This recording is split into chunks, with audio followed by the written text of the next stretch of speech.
अन्याय अत्याचार भ्रष्टाचार विरोधी समितीच्या महाराष्ट्रातील विविध पदाधिकाऱ्यांच्या निवडी, सामाजिक बदलासाठी नवे योद्धे तयार।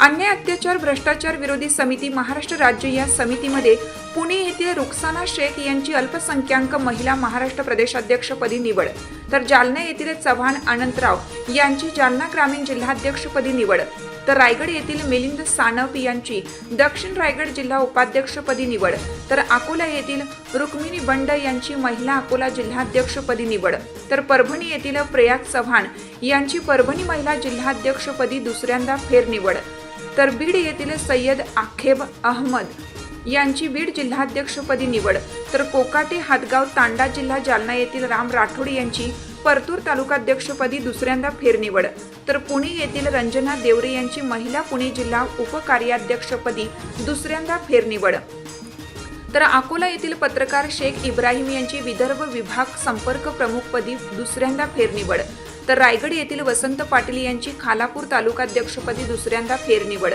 तर जालना येथील गायकवाड पिराजी यांची परतूर तालुका संघटकपदी दुसऱ्यांदा फेरनिवड करण्यात आली। अन्याय अत्याचार भ्रष्टाचार विरोधी समिती महाराष्ट्र राज्य या संघटनेची बैठक संपन्न झाली। यावेळी अन्याय अत्याचार भ्रष्टाचार विरोधी समिती महाराष्ट्र राज्याचे संस्थापक अध्यक्ष सौदागर मोहम्मद रफी यांच्या आदेशाने प्रदेशाध्यक्ष नंदकिशोर धोत्रे यांची निवड करून त्यांना तसे नियुक्तीपत्र दिलं। महाराष्ट्रात माहिती अधिकार, मानवी हक्क, पत्रकार संरक्षण, भ्रष्टाचार निर्मूलन, ग्राहक संरक्षण कायद्याचा प्रचार करण्यात येणार आहे।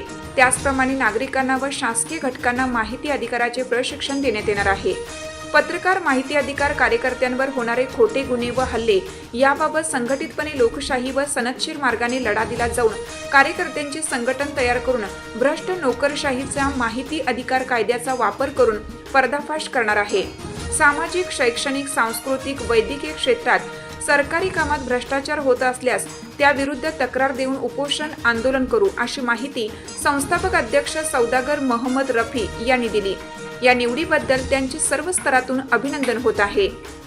कायदा लाईव्ह बातमीसाठी लातूर जिल्हा प्रतिनिधी शफीक सौदागर, संपादक सौदागर मोहम्मद रफी। ताज्या घडामोडी जाणून घेण्यासाठी कायदा लाईव्ह न्यूज या यूट्यूब चॅनलला सबस्क्राईब करा, बेल आयकॉनवर क्लिक करा, लाईक, कमेंट, शेअर करायला विसरू नका।